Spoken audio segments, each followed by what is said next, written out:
안녕하십니까. 모두의 숙제 발표를 맡게 된 팀장 안재홍입니다.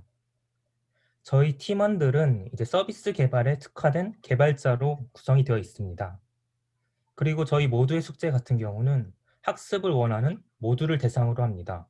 누구나 학습을 원한다면 누구나 숙제를 출제할 수도 있고 누구나 숙제를 제출할 수도 있습니다. 저희는 학습을 원하는 모두를 대상으로 하지만 저희의 주 타겟은 초등학교 저학년 선생님이기 때문에 발표는 이것에 포커싱을 맞춰서 진행됨을 미리 앞서 말씀드립니다. 그럼 발표 시작하도록 하겠습니다. 네, 발표자분은 비디오 좀 켜고 진행 부탁드리겠습니다. 잠시만요.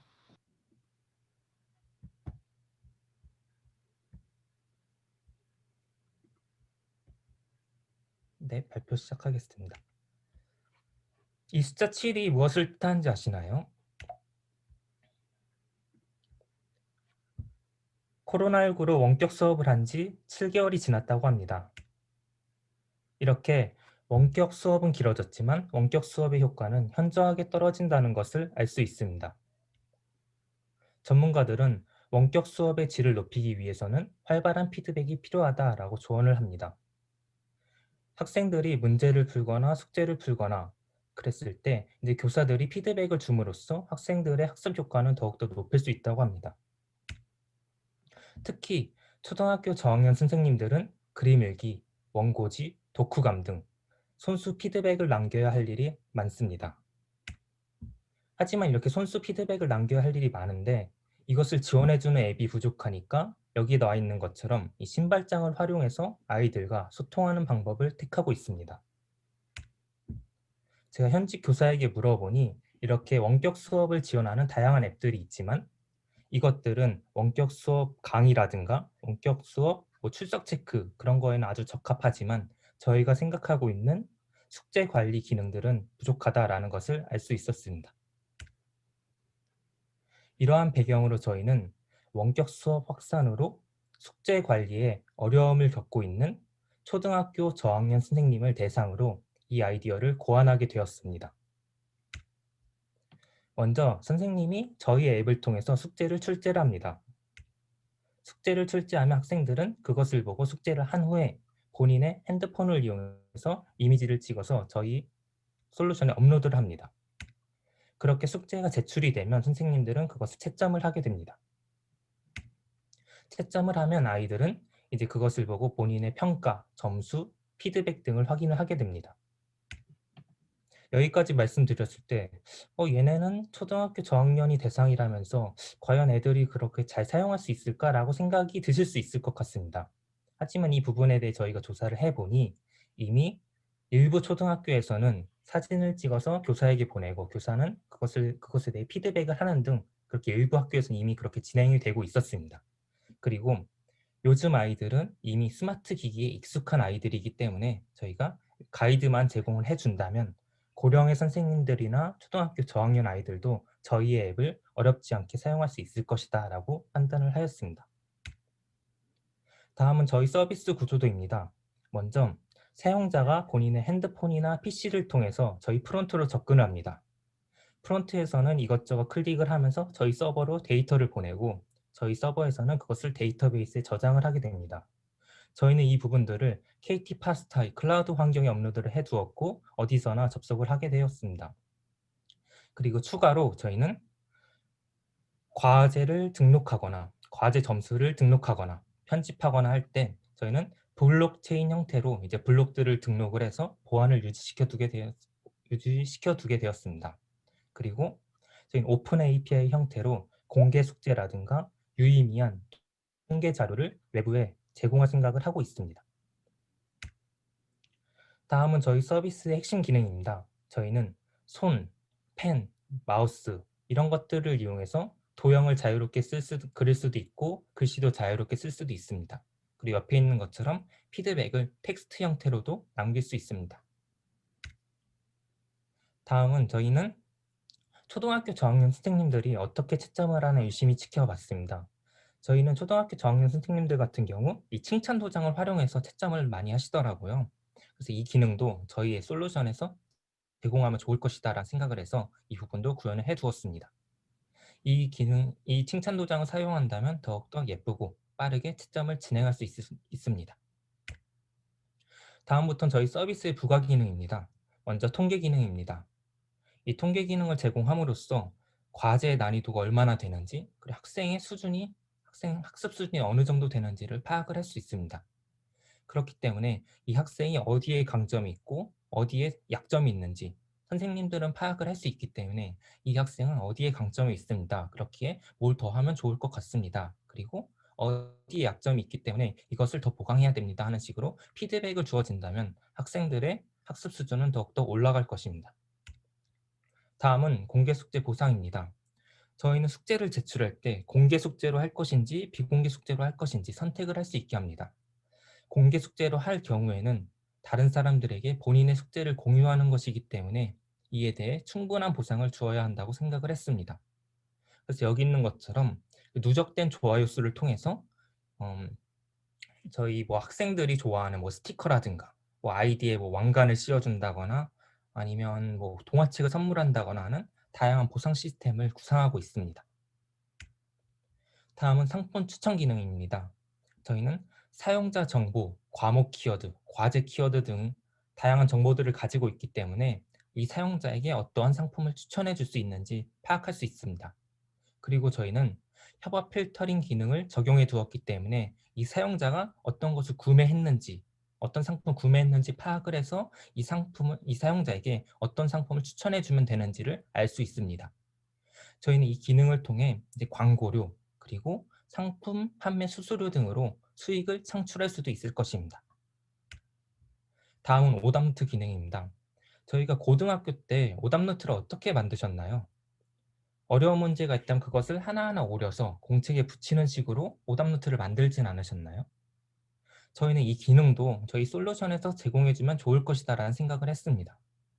그래서 채점된 문제를 보고 본인이 원한다면 오답노트에 담기 기능을 통해 오답노트에 담고 그것을 언제 어디서나 다시 한번 반복 학습을 할 수 있게 저희는 기능을 제공해주고 있습니다. 그리고 오픈 API입니다. 저희는 공개 숙제라든가 유의미한 통계 자료가 생성이 되었을 때 외부에 오픈 API 형태로 제공을 하려고 합니다. 이것을 왜 하냐면 저희는 공개 숙제 같은 경우 외부에 공개함으로써 저희 사이트의 홍보도 자연스럽게 될 것이고 외부의 유입도 늘릴 수 있을 것이다 생각을 했습니다. 그리고 공공 API 형태로 그 유의미한 통계 데이터를 제공하는 이유는 공공 API 형태로 공공기관이나 교육기관에 저희가 제공을 한다면 교육 분야에서 학술 자료로 사용할 수 있지 않을까 생각을 했습니다. 그리고 이 오픈 API는 누구나 그냥 막 사용할 수 있는 것이 아니라 저희가 OAuth2 기반의 인증 시스템으로 인증을 거쳐야만 저희 데이터를 가져갈 수 있게끔 구축을 해 두었기 때문에 보안에 대해선 걱정하지 않으셔도 괜찮을 것 같습니다. 다음은 블록체인을 이용한 보안입니다. 저희는 저희 서비스에서 가장 중요한 정보는 과제 파일 그리고 과제 점수라고 생각을 하고 있습니다. 그래서 이 점수와 파일이 최종 제출이 되었을 때는 더 이상 변화가 없어야 된다고 생각을 했고 저희가 최종 제출이 되었을 땐 블록 형태로 데이터를 등록을 하고 그것을 체이닝 시켜놔서 이 중간에 블록이 편집이 일어났을 땐 이 블록의 데이터가 바뀌기 때문에 체인이 깨지거든요. 이것을 이용해 저희가 보안을 해두었기 때문에 좀 강한 보안이다라고 말씀드릴 수 있을 것 같습니다. 다음은 기대 효과입니다. 저희는 시간과 장소에 제약 없이 언제 어디서나 과제 관리를 할 수 있습니다. 그리고 오답 노트를 따로 만들어야 하는 번거로움이 없이 언제 어디서나 제작을 할 수 있고 반복 학습이 가능합니다. 그리고 과제별 통계 자료를 제공해 주기 때문에 저희는 과제의 난이도를 알 수 있고 학생의 수준도 파악할 수 있습니다. 그리고 공개 과제 같은 경우 저희가 다양하게 보상을 해주기 때문에 사람들의 흥미를 이끌고 사람들의 참여를 만들 수 있습니다. 다음은 서비스 확장입니다. 저희는 이렇게 상품 추천까지는 했지만 아직 판매에 관련된 이런 커머스 기능은 아직 구현을 하지 않았습니다. 그래서 뭐 상품 구매, 상품 환불, 상품 장바구니, 상품 결제 등 이런 커머스 기능이 들어간다면 이것을 이용해서 상품 판매 수수료 등을 얻을 수 있을 것입니다. 그리고 현재는 웹앱으로 개발이 되었는데 추후에 모바일 앱으로 개발했을 때 과제 상태가 변경이 되었거나 또는 과제 만료일이 도래가 되었을 때 이제 모바일 앱으로 푸시 알림을 받기 때문에 더욱더 효과적으로 과제 관리를 할 수 있습니다. 그리고 데이터 누적으로 유의미한 통계 자료 생성이 되었을 때 이제 공공 API 형태로 데이터를 이제 공공기관에 제공을 해서 교육 분야의 학술 자료를 활용할 수 있을 것이다라고 기대를 하고 있습니다. 여기까지 말씀드렸을 때 얘네는 숙제를 남들에게 공유를 하고 업로드하고 분명히 저작권 문제가 생길 것 같은데 라고 생각을 하실 수 있을 것 같습니다. 하지만 이 부분에 대해서는 저희가 변호사와 한국저작권협회의 자문을 받아서 이미 이 부분에 대한 처리는 모두 해두었기 때문에 걱정하지 않으셔도 괜찮을 것 같습니다. 다음 이제 저희 시험 보여드리도록 하겠습니다. 네, 안녕하세요. 모두의 숙제 시연 시작하도록 하겠습니다. 지금부터 간단하게 선생님이 과목을 생성하는 것부터 학생이 채점 결과를 확인하는 과정에 대한 시연을 진행하도록 하겠습니다. 우선 선생님이 과목방을 생성합니다. 과목명과 카테고리, 숙제 유형을 설정해 줍니다. 네, 이렇게 과목방을 생성하였는데요.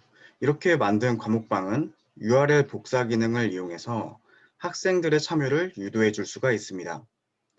그 다음 학생 화면으로 넘어가서 학생 화면으로 넘어가기 전에 숙제를 이 과목방에 추가해 보도록 하겠습니다. 과목방 이름을 수학으로 만들었으니까 숙제로 수학 숙제를 내보도록 하겠습니다. 첨부를 해주고 이렇게 숙제가 생성이 되었습니다. 자, 이제 학생 화면으로 넘어가 보도록 하겠습니다. 아까 선생님이 복사해서 알려준 URL을 이용해서 과목방에 참여할 수가 있습니다. 자, 이제 생성된 과목방으로 참여된 과목방에 들어가서 숙제를 제출해 보도록 하겠습니다. 아까 선생님이 올린 숙제가 올라와 있고요. 이제 제출하기를 눌러서 이제 선생님께 남길 메시지를 입력해주고 자신이 풀이한 숙제를 제출하여 줍니다. 자, 제출이 완료되었습니다. 이제 제출이 완료되었으니까 선생님의 채점 과정을 보여드리도록 하겠습니다. 네, 이렇게 방금 학생이 제출한 과제물이 올라와 있는 걸 확인할 수가 있습니다. 이제 스탬프와 캔버스 화면을 이용해서 채점을 진행하여 줍니다.